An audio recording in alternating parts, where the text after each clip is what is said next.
with your lives that you've been doing, talking about voice Hmm. and like just all these things you've been mentioning, all these things I did not know. Like I didn't know that there was a way that you can make the lump in your throat go away. Or I even didn't know that like dehydration affected your voice. And now that you said it, it makes sense. Right. But I feel like you're opening up my vocal world. Well, there you go. That's how it should be, right? Yeah, yeah.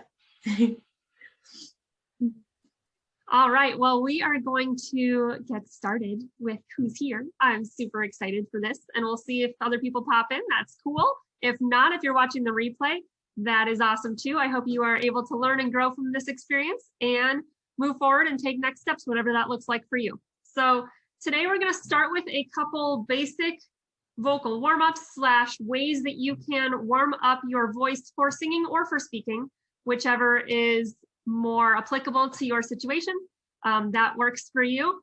And so if you happen to, which I didn't tell you to bring this, so you definitely did not need to, but if you happen to have a straw, that can be useful for this activity. And it's a simple prop or tool that a lot of people have. Hey, you have one too. I like that. Just so happen to. But mine here is a silicone one because it came with a glass that I have. But anyway, what I'm gonna do, and if you happen to have one, if you don't, you can just make a very tight ooh shape with your lips, almost like you have a straw, but you just don't. And it will be a similar experience for you. But what we're gonna do is we're gonna take this straw and we're going to do some simple vocalises or sirens, if you want to call them, or glissandos if you're a musical person. You might know the term glissando. It just means going up and down with your voice. Okay, so we're going to round our lips around the straw. Make sure you get a nice, good breath. This is also really good for breathing. So we'll talk a little bit more about breath support in a minute. But I wanted to give you a chance to feel like you're breathing through the straw, literally, but also imagine your throat is a straw going all the way down to kind of your belly button.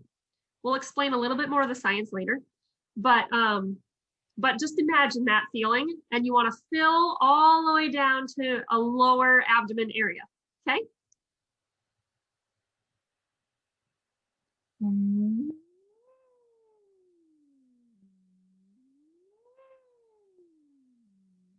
And by this point, if you aren't as trained, you are probably out of breath, right? After doing just a little bit up and down like that. And that's okay. That's a good starting point. But one of the goals is to be able to do it a little bit longer. Not only longer in duration, but also longer in the up and down of your voice. Okay, so longer meaning you're using a longer part of your range. All right, let me explain why this is helpful. Your voice is a muscle. So just like any muscle in your body, if you're going to use it a lot, you want to strengthen it by exercising all of it or most of it. So for example, I'll make a comparison that is helpful for a lot of people. If you're a runner, or say you have soccer, say you play soccer, and you're going to be running sprints, do you immediately just start running sprints without anything right beforehand? No, not usually. Usually that's frowned upon because you could probably pull a muscle or you could hurt something if you don't address that first. So what do you usually do first? You stretch a little bit. And by doing these vocalises, going up and down like that, going, whether it's through a straw or not through a straw, what you're doing is you're stretching and elongating and shortening the vocal muscle called the vocal folds. So you're basically helping it to stretch, and you're not giving it a specific place it has to be. You're just doing very general stretch, relax, stretch, relax. Low notes are when your muscle's really loose. High notes are when the muscle is tighter. So that's basically what we like to call stretching before you work out in vocal land, in singing land or speaking land. So if your voice is really tired after speaking a lot, if you're not as, well versed in that area yet, that can be a really great resource for you, even between coaching sessions. Like just pull out a straw, or just without a straw, go.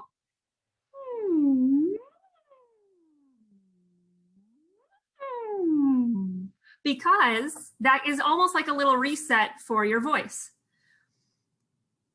One of the things to think about and reasons why it might be helpful is because when you are speaking specifically, so I'll speak to the speakers next.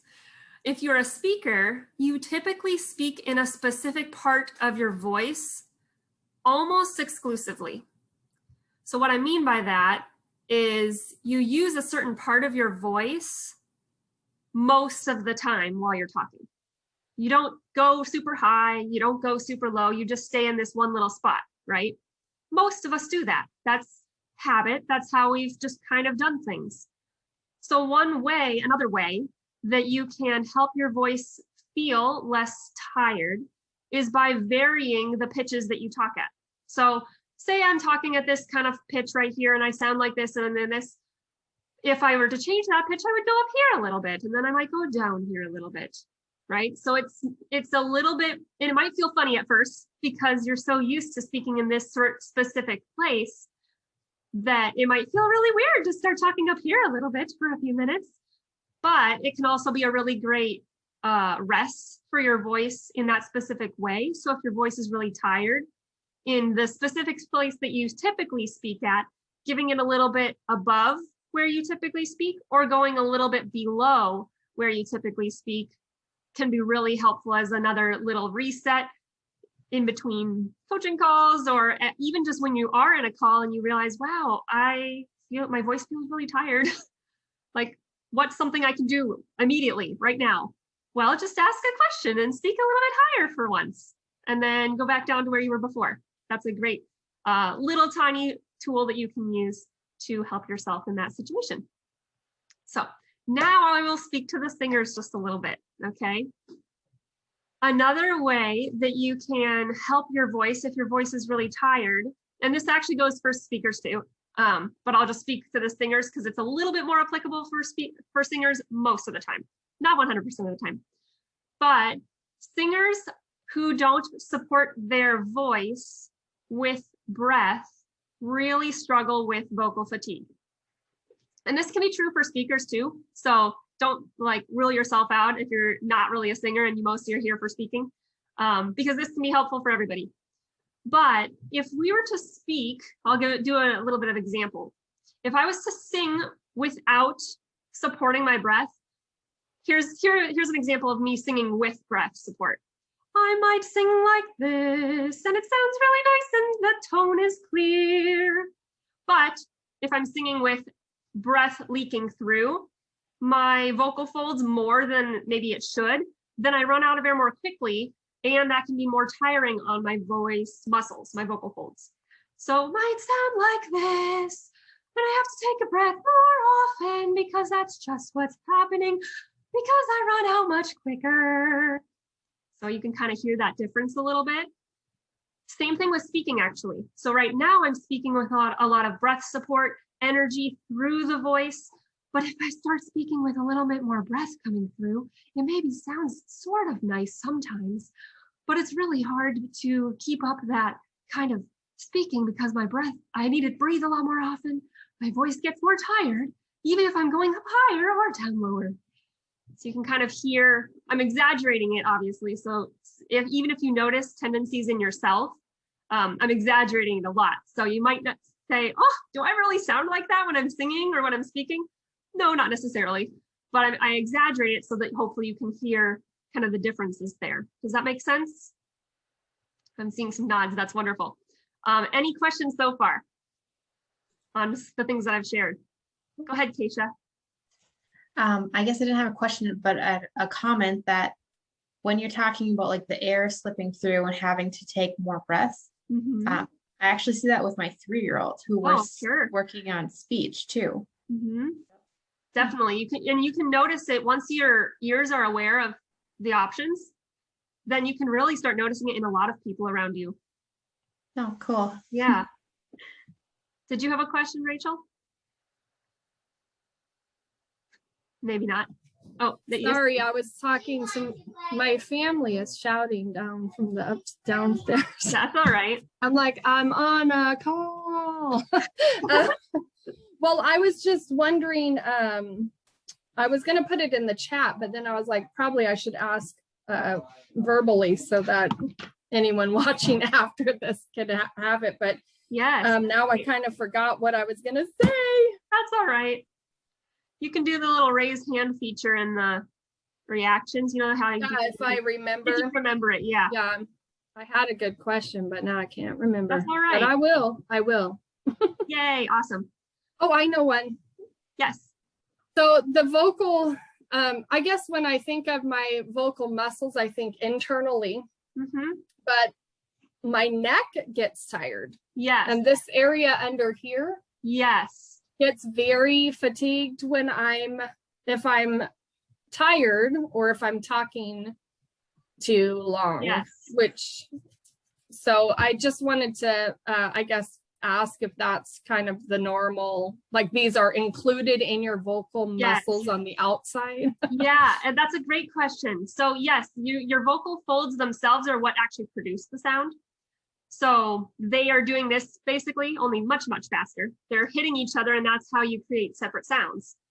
Only they're doing it like super, super fast, so you couldn't even really see it unless you slow it way down with the camera. And actually, if you get a camera that goes down, I've seen it before. It's kind of weird, but kind of cool. But yes, the muscles around your neck, even the muscles that are used for breathing, can get really tired. I've noticed for myself, if I know I'm breathing well, if the muscles in my back next to my spine start to get slightly sore, and not sore in necessarily a bad way, but sore like, oh, I can feel them. Kind of like after a really hard workout, right? Your legs, you might feel like, oh, I can feel those muscles differently than I could feel before. Same sort of thing. I feel it in my back mostly because there's muscles in your back, in the side muscles, and in front that all contribute to good breathing. And so, so yeah, breath muscles can get tired. Throat muscles can get tired. Chest muscles can get tired if you're breathing really high chested. So we'll talk a little bit about breath support in just a minute. But if you're breathing really high chested, then yeah, the muscles can get tired there too. So can I ask one more question? Yeah. It was about the straw breathing. So were you vocalizing when you were going in or out? I was doing it when going out. So I was breathing through. So I'll breathe first. And now I'm going to vocalize. Does that help? Yeah, because I wasn't sure if I was supposed to do something, if I was supposed to breathe in through the straw or. You don't have to. It's just, it's an option though. Yeah, and it can be helpful. I actually am going to talk about breath support now. And I'm going to stand up so you can see my breathing muscles a little bit better. And I can example, there we go. I know you can't see my face, but that's okay.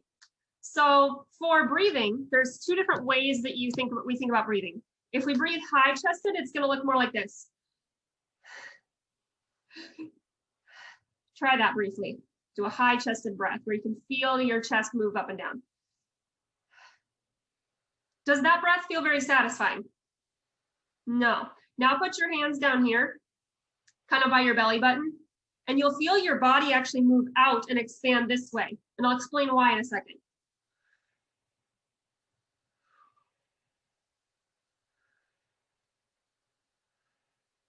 How does that one feel? Does that feel much more satisfying? Overall, that's the reason why your body expands lower. People are like, my lungs aren't down there. Why am I expanding down there? It's because your ribs can only go so far. So your lungs only have so far that they can go as far as your chest. So what they do is they expand down and push your other organs down a little bit, and then those move out a little bit. So fun fact for you.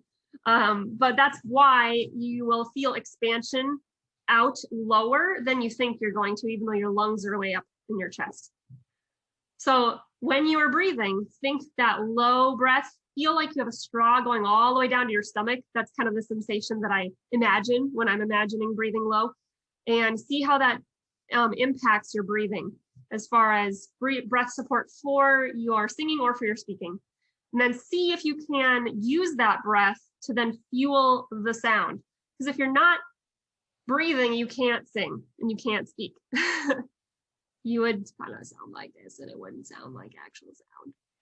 if you don't have any breath that's fueling the sound. Speaking of which, that's called vocal fry, this sort of thing right here. And that's really hard on your voice. And I teach people how to not speak that way too. So that's something that'll hopefully be coming soon in a upcoming challenge. So I have a challenge next week, stay tuned. I'll tell you more about that later. But the last thing I kind of wanted to touch on, is vowels. So those of you who are singers, vowels are really, really important. And listening often surpasses singing as far as singing ability goes. So, meaning that your ears are more important than your voice when you're first learning to sing in tune.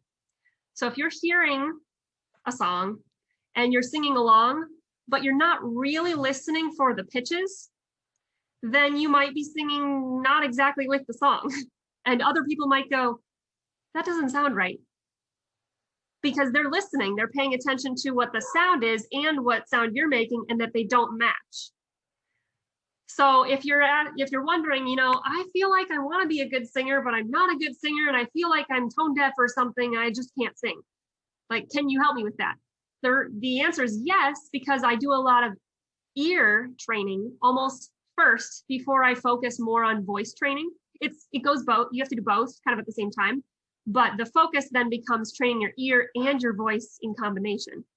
So the reason why vowels can impact that is because for somebody who's maybe a little further down the road is like, oh, I got the pitch thing. If you're a little further down the road and you're like, I want to sound less whiny, or I want to sound less country, or I want to sound less or more one way or another, that's all vowels and resonating spaces in your body. So just like if you are playing a guitar and the actual body of the instrument is where the sound bounces around and comes out, your voice is the house of your voice. The instrument is your body. And so the places in your head, in your chest, resonate the sound. There's little cavities where the sound bounces around and vibrates, mostly your mouth, but in your head in general. And that can create different sounds.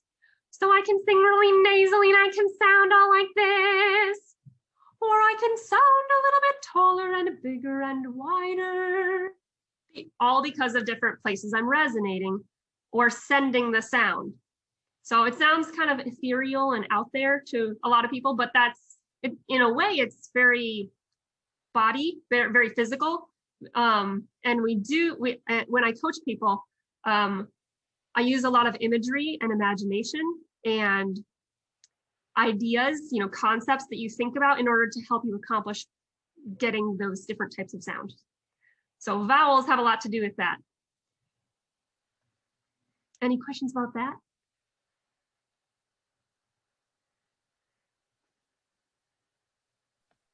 I don't have any questions, but I really like your analogy comparing the body to the body of the guitar, because I mean, I've been a singer my whole life. So hearing about resonation is common, but it's almost like music keys or something, it's like what you would say. You hear this word thrown around a lot, but you don't always know what it means.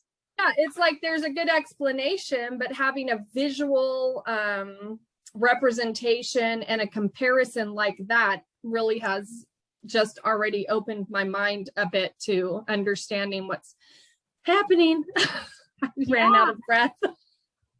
Right, there you go, get another breath. That's great. And oh gosh, I just had something I was going to respond to that. No, I forgot.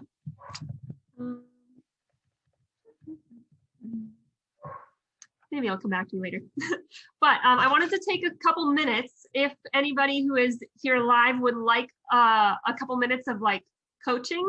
So you can unmute and say things or sing something if you're comfortable with that. I know different people have different comfortability levels with that.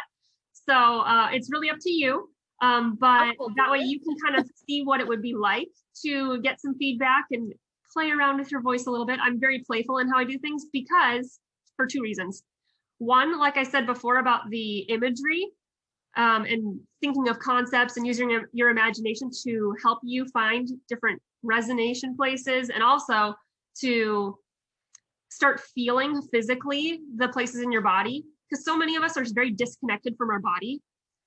We don't necessarily, we have all these vibrations happening, but we don't necessarily notice it. And so using lots of imagery to help you notice things and help you create different sounds that you could never create before. And all sorts of sounds. It could be sounds you like and sounds you don't like, but the more you have a repertoire for knowing how to make that sound, then you can choose whether you make it or not, which is key. But then I also like doing it in a very playful way, because the more relaxed we are, the better we can produce those sounds and the better breaths we can get. So playfulness usually means that we're more relaxed too. So if anybody is interested in that, you can either unmute or raise your hand or something. And I would love to work with you just a little bit if you like. Come on, Keisha. I will do it because Okay. I definitely just want to learn something faster. Great, sure. What would you like to do? Would you like to focus on speaking or focus on singing? Either one. I mean, right now we're doing lots of lives and lots of speaking, and I do that the majority of the time. So Okay. I guess we could focus on that, or we could do a little bit of both. Of I mean, it course, just yeah. depends on what, how you feel about doing that. Of course, yeah, we can do that.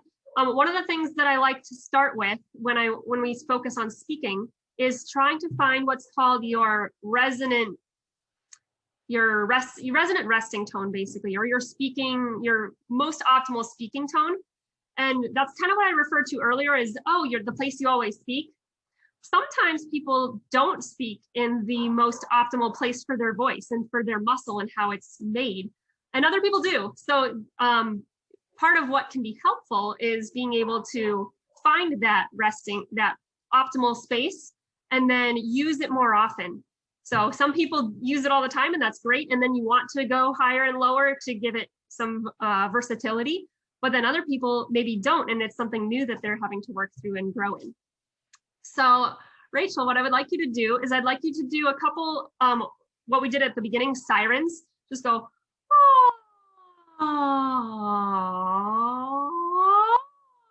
and I want you to feel, so really pay attention to how your body feels.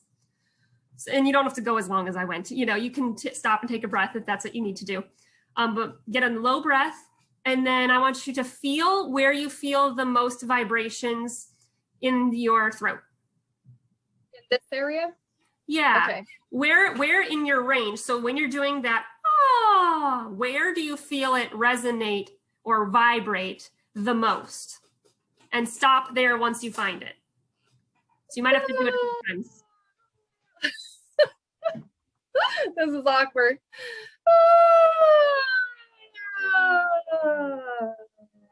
I feel it when it's low.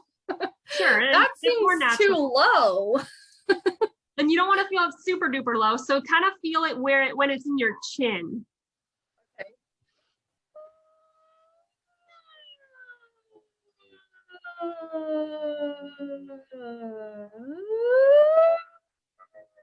I think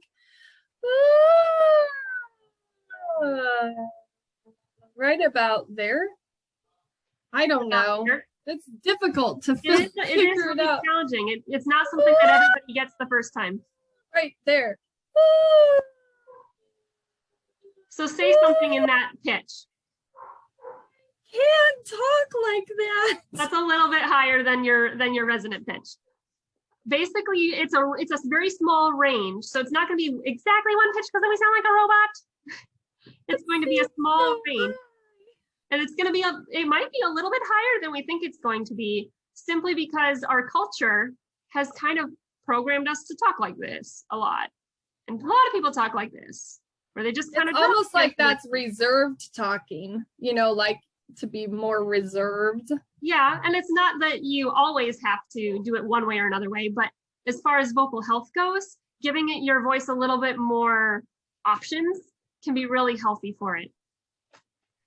So that's probably a little higher than you needed to be. One feels better. That feels better? Right about there. That sounds like it would make a lot more sense. Yep. Very hard to talk like that. And again, you're not going to speak in just that tiny little, like one note, two notes. You're going to go up and down a little bit from there because that's how we speak, right? We don't just talk like a robot. Yeah, that's weird. It's so weird to talk with it.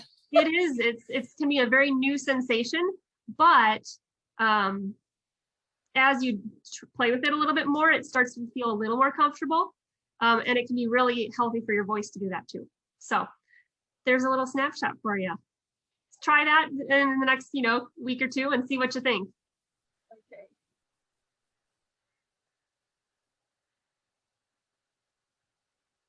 Would you like to try any, Keisha? Sure. So I misunderstood your first question. I thought you were asking us just to sing. And I was like, no, I don't feel that comfortable yet. So I'll do the voice option. Sure. I was kind of doing it as Rachel was You're working trying through that? it. Yeah. So I'll just do it again, right? Sure.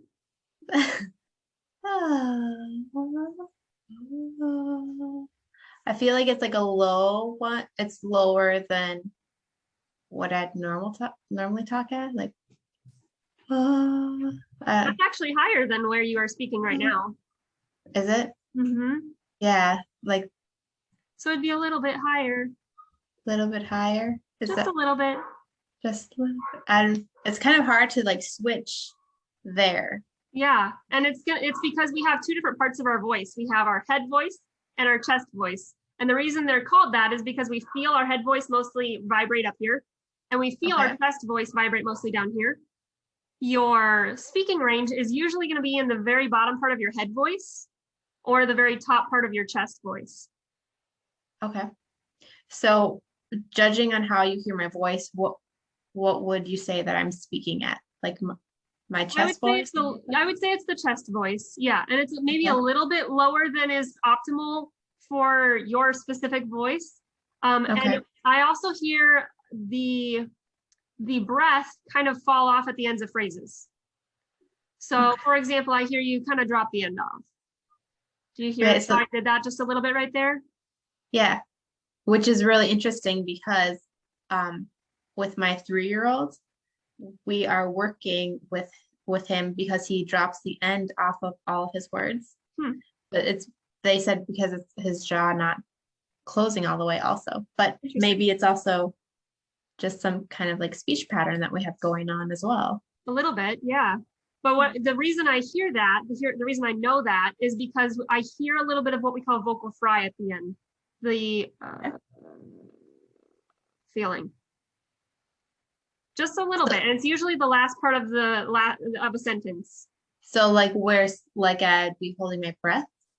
Not holding your breath. So I'm actually using my breath to make that sound. I breathe in, and then I go, which is not using a lot of air, but it's the very bottom of your voice. It's kind of like you're bottoming out. Oh. And so when you drop the ends, and it's caused by lack of breath support or lack of taking a breath when you need to, or just not paying attention and not giving energy all the way to the end of the phrase. Right. And a lot of people do it. And you'll start to hear it more now that you're aware of it. You'll hear, oh, I heard that person do it or that person do it. And it's not inherently bad, but it can be really hard on the voice. So people who are struggling with vocal fatigue want to pay attention to that.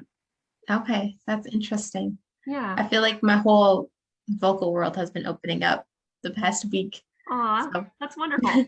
Yeah, that's interesting. So you're suggesting that I try talking at a little bit higher of a tone? Just a little bit. And the part of the way you can do that in a healthy way is to make sure you have good breaths, those nice low breaths like I was talking about, and possibly try and think about breathing before you think you need to. So like instead of running completely out of air when you're talking, which can happen to people who talk faster. Yeah. But even slower, more reflective or contemplative type speakers can benefit from just stopping and breathing a little bit more often. When you pause, just take a breath and see if you can help, and try speaking maybe slightly louder. That can help people who maybe are struggling with the breath support and using the breath for energy, because our voice runs on breath energy. That's like the fuel. It's like the gas for the car.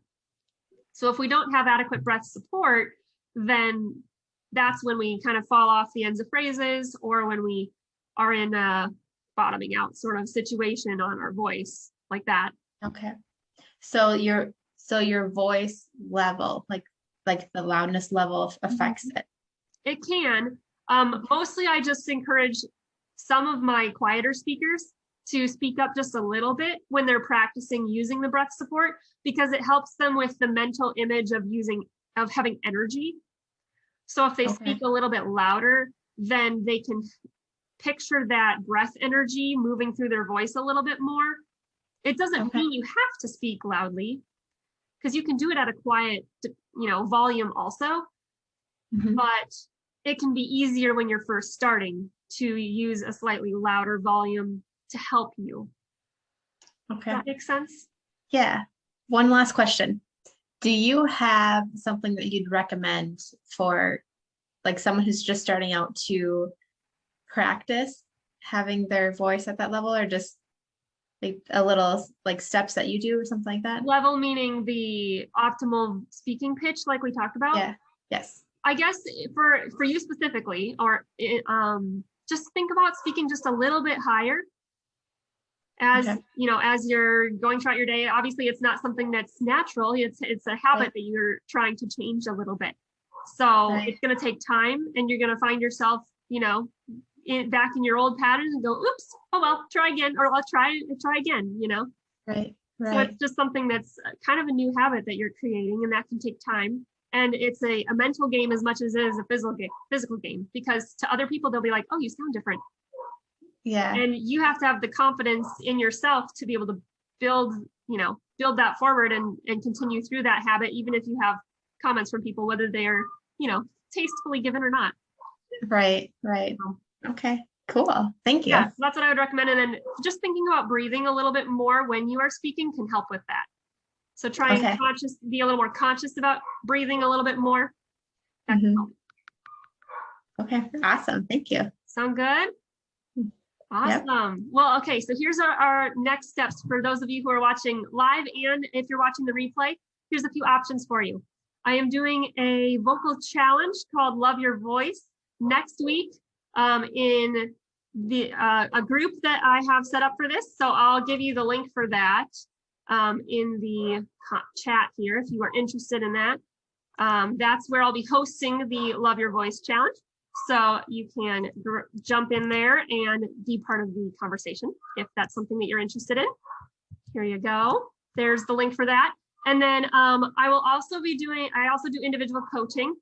So I'm going to pop the link in if you're interested and you're like, hey, I want to do this thing. I'm tired of just, sitting around. I want to move a little faster on this, or you don't know where to start. And you're just like, I need more direction. I need more assistance with that. You can check that out as well. I'm hoping to do some group coaching in the future. I'm working on what that looks like and how I can make that work the best for everybody. Probably small groups in this case, but that's kind of the goal moving forward. So if you are interested in those things, I also am working on a course that's going to have a lot of this material and obviously deeper dives on this material in it as well. So stay tuned for that. If you're in the group for the Love Your Voice Challenge, you will get information about that as we go. So keep your eyes out for that as well. Thank you so much for joining me, those of you who were live. And if you're watching the replay, you should comment #replay in the comments so that I can have a conversation with you. And if you have any questions, let me know. Any questions before we go? Awesome. Well, you guys have a wonderful rest of your day.